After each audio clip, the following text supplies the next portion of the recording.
For the past 2 years now, Giannis Antetokounmpo and the Milwaukee Bucks have led the league in wins, but have had limited playoff success.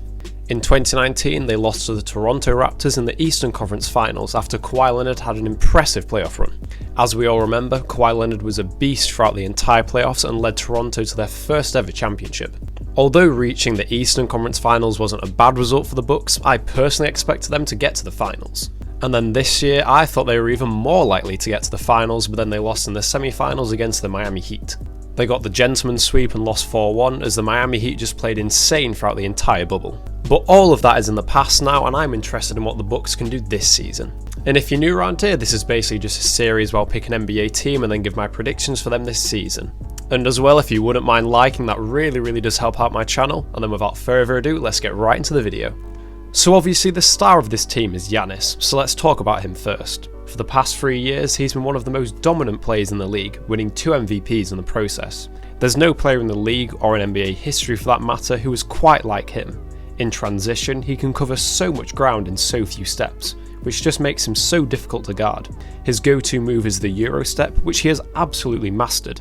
He often does a pass fake after his first step, which defenders fall for time and time again. And in the half court, Giannis can post up too, as he has the strength to match almost any player in the league. Giannis is also one of the best rebounders in the league, averaging 13.6 a game for the past regular season. And with his 6'11" frame, 7'3" wingspan and near 40-inch vertical leap, it's no surprise he's one of the best rebounders. But with Giannis's insane work ethic, he's not satisfied with how good he is now, and he's always striving for improvement. And with this, his 3-point shot has started to show some improvement, although he only shot 30% from 3 last season. As long as his shot is good enough to make his defender stay up on him, it will make it so much easier for him to drive to the basket and space the floor out for his teammates. His shooting mechanics still look very off to me though, so this could prevent him from shooting any better unless he changes his form. But then on the flip side, you've got players like Larry Bird and Dirk Nowitzki who had very unconventional jump shots but are some of the best shooters in NBA history.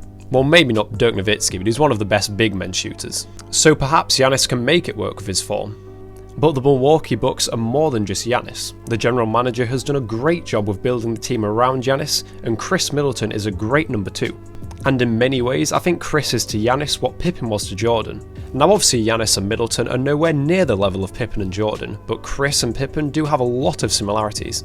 They're both very quiet guys and don't really need the spotlight on them. They'll both average around 20 points a night and are both solid defenders, although Scottie was definitely better.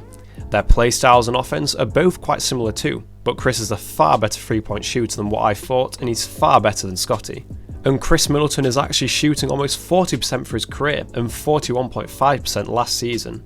Scottie was also a bit more aggressive when going to the basket, and even that is an understatement. Chris should continue to improve this season, and I can see him being an all-star once again. Their next most valuable player though is Jrue Holiday, who cemented his spot as one of the best defensive guards in the league, and that's why the Bucks have brought him in.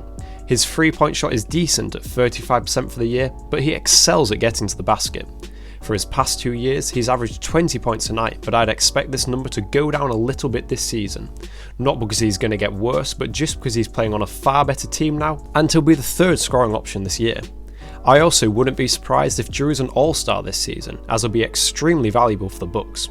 So far this season, they've also been starting Donte DiVincenzo. It's only his 3rd year in the league, and playing the shooting guard position, he looks to be a great 3-and-D type player. Last year, he shot 33% from 3, but I'm confident that he can get up to 40% this year.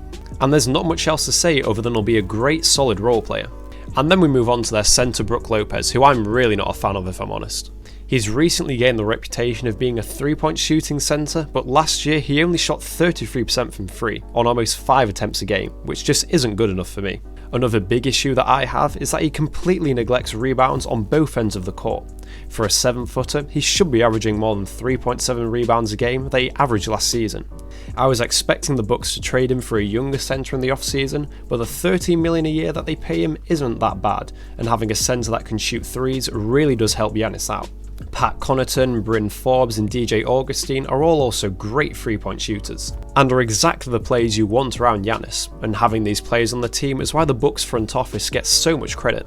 And now it's time we spoke about the Bucks' floor and ceiling, and as always I'm going to start with their ceiling as it's much easier to predict for the better teams.